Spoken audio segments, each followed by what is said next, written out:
The Devil's Grove. The crunch of gravel beneath their tires signaled the group's arrival at the remote campsite.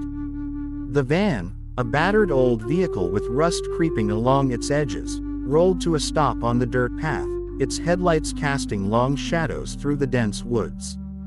The students, clad in worn jackets and heavy backpacks, eagerly spilled out, their boots sinking into the soft earth as they stretched their stiff limbs.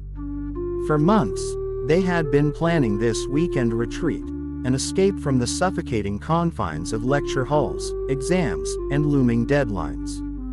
Their professor, Dr. Evelyn Lee, had orchestrated the trip as both a bonding experience and a rare opportunity to immerse themselves in nature, far from the distractions of technology. The air was thick with the scent of damp earth and pine, and overhead, the sky was quickly darkening. The towering trees stretched endlessly in every direction, their gnarled branches tangling together like skeletal fingers. "All right, everyone, drive," Lee called, her voice carrying over the murmurs of excitement. "Tents up first, then we eat. No one wanders off alone." The students groaned in mock protest but set to work. The chatter of conversation and occasional bursts of laughter filled the air as tents were pitched, sleeping bags unrolled, and a fire was coaxed to life in the heart of the clearing.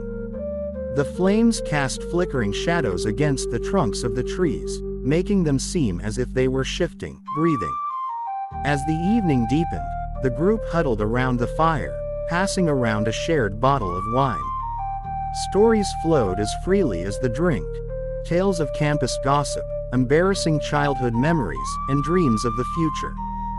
The night was alive with camaraderie, and for a while, it seemed like nothing could break the spell of warmth and familiarity. But then, as the fire burned lower and the wine dwindled, the conversation took a turn. "Anyone hear about the local legends around here?" One of the students, Mark, asked, his grin mischievous as he poked at the embers with a stick. The others exchanged skeptical glances, some chuckling, but it was Emily, a quiet, reserved girl, who finally spoke up. Her voice was barely above a whisper, yet it cut through the night like a blade. "I've heard about something," she murmured, tucking a loose strand of hair behind her ear. Her eyes gleamed with a mixture of fear and fascination. "They call it the Devil's Grove." Silence settled over the group. The fire crackled, spitting embers into the cool night air.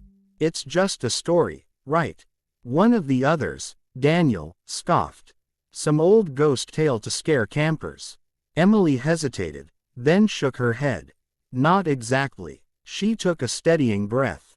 "They say there's a place deep in these woods where the trees aren't just trees. That they shift, twist, like they're alive. People claim to have seen shadows moving when there was nothing there, heard whispers that don't belong to any living thing." The students shifted uneasily. "Come on, Em," Mark said, forcing a laugh.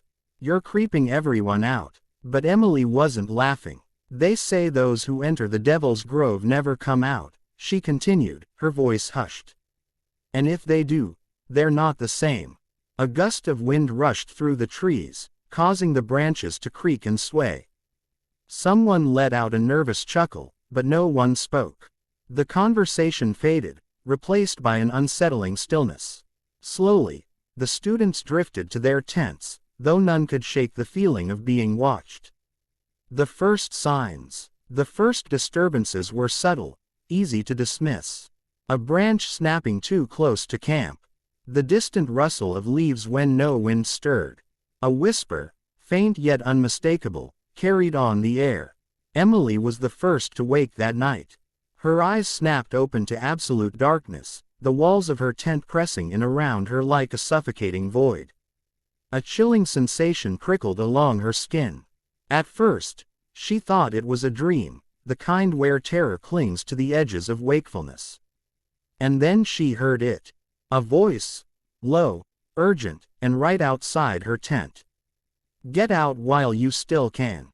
Her breath hitched. She sat up, her heart hammering against her ribs. The whispering continued, growing more insistent, swirling around her like an unseen presence. She wasn't alone. Fumbling for her flashlight, she unzipped the tent and peered outside. The fire had long since died down, leaving only glowing embers. But something was wrong. The trees, weren't they farther away before? Now, they loomed closer, their twisted trunks forming a jagged barrier. A rustling noise, a flicker of movement. Emily gasped and turned to wake the others, but they were already stirring, drawn from sleep by the same eerie sensation. "Did you hear that?" Daniel whispered. Mark swallowed hard. "I think we should leave. Now." But the woods had other plans. The Devil's Grove. A sudden gust of wind tore through the clearing, sending the remaining embers into the air like fireflies. The trees groaned as their branches tangled together, forming a suffocating maze. The students stumbled out of their tents, fear clawing at their throats. "Professor Lee," Emily called, but when they turned toward her, she wasn't moving.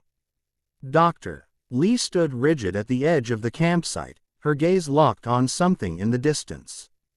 Her expression was vacant, mesmerized. And then they saw it. Beyond the thickening tree line was a clearing that hadn't been there before. In its center stood an ancient, gnarled tree, its bark blackened, its limbs twisting toward the sky like skeletal arms reaching for salvation. The whispers intensified, the voices blending into one. "Welcome to the Devil's Grove." The ground trembled beneath their feet. The tree, if it was a tree, began to shift, its trunk splitting open, revealing darkness. Emily screamed. The others turned to flee, but their legs felt heavy, as if the earth itself was pulling them down. Shadows slithered between the trees, their forms flickering like smoke. "Doctor." Lee took a slow step forward, her body rigid, as though drawn by an unseen force. And then, the darkness swallowed them whole. The aftermath. By morning, search parties found the van, abandoned at the edge of the woods. The tents were torn and scattered, the remains of the fire cold and dark. But of the students and their professor, there was no sign. The locals refused to search deeper. They only whispered of the Devil's Grove, of the ancient, malevolent presence that resided within.